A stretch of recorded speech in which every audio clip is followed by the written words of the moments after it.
সদৌ হোজাই জিলা ছাত্ৰ সন্থাৰ উদ্যোগত কাকি আঞ্চলিক ছাত্ৰ সন্থাৰ সহযোগত কাকিত অহা ইংৰাজী 16-17 জানুৱাৰী তাৰিখে কাকিত হ'বলৈ গৈ আছে কেন্দ্ৰীয় শিল্পী দিৱস 17 জানুৱাৰী তাৰিখে সাংস্কৃতিক অনুষ্ঠানত উপস্থিত থাকিব দীপলিনা ডেকা মানস ৰবিনকে আদি কৰি বহু কেইজন শিল্পী উক্ত অনুষ্ঠানৰ বোজ ল'বলৈ কাকিত আহি উপস্থিত হয় সদৌ অসম ছাত্ৰ সন্থাৰ সভাপতি উৎপল শৰ্মা 2025 বৰ্ষৰ কেন্দ্ৰীয় শিল্পী দিৱসটি এবাৰ সদৌ হোজাই জিলা ছাত্ৰ সন্থাৰ উদ্যোগত কাকি আঞ্চলিক ছাত্ৰ সন্থা আৰু ৰাইজৰ সহযোগত কাকি অঞ্চলত অনুষ্ঠিত হ'ব আৰু প্ৰতি বছৰে সদৌ অসম ছাত্ৰ সন্থাই শিল্পী দিৱসটি আমি বৰ উলহ মালহেৰে সৈতে উদযাপন কৰোঁ এইবেলি কাকি অঞ্চলৰ ৰাইজৰ অভিভাৱকত্বত সদৌ হোজাই জিলা ছাত্ৰ সন্থাই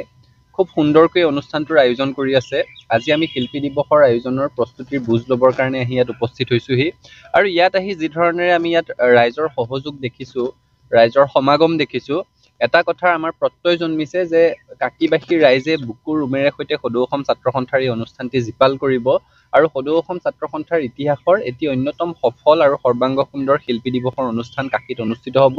এই ক্ষেত্ৰত আমি ৰাইজৰ আশীৰ্বাদ অভিভাৱকত্ব কামনা কৰিছোঁ আৰু সদৌটিকে এই অনুষ্ঠানলৈ নিমন্ত্ৰণ জনাইছোঁ সততে মুখ্যমন্ত্ৰীগৰাকীয়ে কৈ থাকে অসমত প্ৰতিবাদ নাই আন্দোলন নাই কালি দেখা গ'ল হাফলঙত বিজেপিৰ বিৰুদ্ধে বিজেপিয়ে কাকিৰ পৰা মুস্তাফা চাহিদৰ ৰিপৰ্ট সুহানা লাইভ